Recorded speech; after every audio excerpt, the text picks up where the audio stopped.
Rentrée politique historique du Parti démocratique gabonais à l'ère de la transition. L'événement qui réunit les cadres militantes et militants de cette formation politique se déroule autour du triptyque l'enseignement, opportunités et perspectives.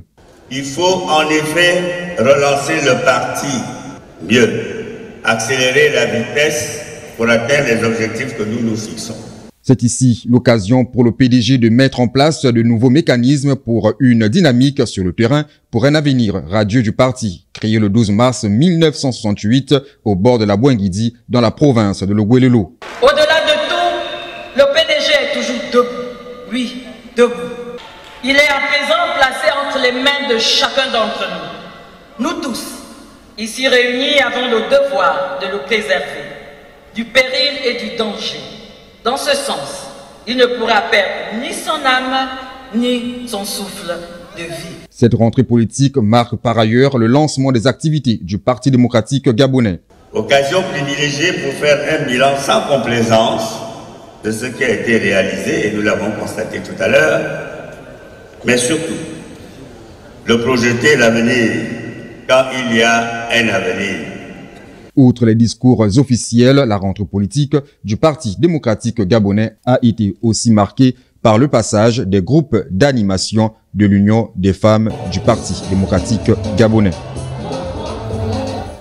Au cours de cette rentrée politique du Parti démocratique gabonais, une déclaration et une motion de soutien à l'endroit du président de la transition, Brice Clotaire Oligui-Nguema, ont été faites pour son engagement à œuvrer pour le développement du pays. On retrouve Gabriel Guilherme et Cédric Zengdo.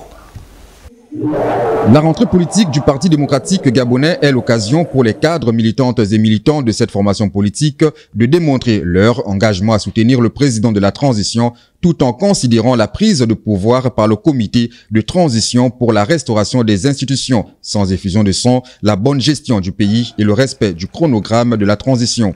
Nous, militantes et militants du Parti démocratique gabonais, réunis en conseil politique du 9 au 10 octobre 2024,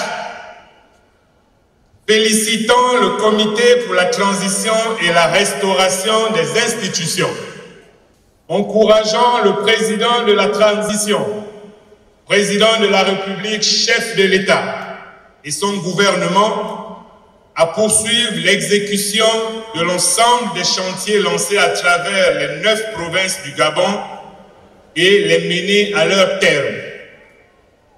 Réaffirmons et soutenons le Comité pour la transition et la restauration des institutions, CTRI. Outre la motion de soutien, le Parti démocratique gabonais a tenu une déclaration au cours de laquelle la politique inclusive du président de la transition et le oui au référendum prochain ont été évoqués. En reconnaissant les actions entreprises au bénéfice des populations et en tenant compte de l'enthousiasme exprimé par le plus grand nombre de nos concitoyens, le Parti démocratique gabonais, acquis à la concertation, au dialogue, à la tolérance, au progrès social et à la stabilité institutionnelle du pays, maintient son soutien au processus de transition et au retour à brève échéance de l'ordre constitutionnel. Le Parti démocratique gabonais appelle-t-il ses militantes et militants à se mobiliser pleinement, à voter massivement pour le oui au référendum. En termes d'action, on note l'organisation les semaines à venir d'un congrès du Parti démocratique gabonais.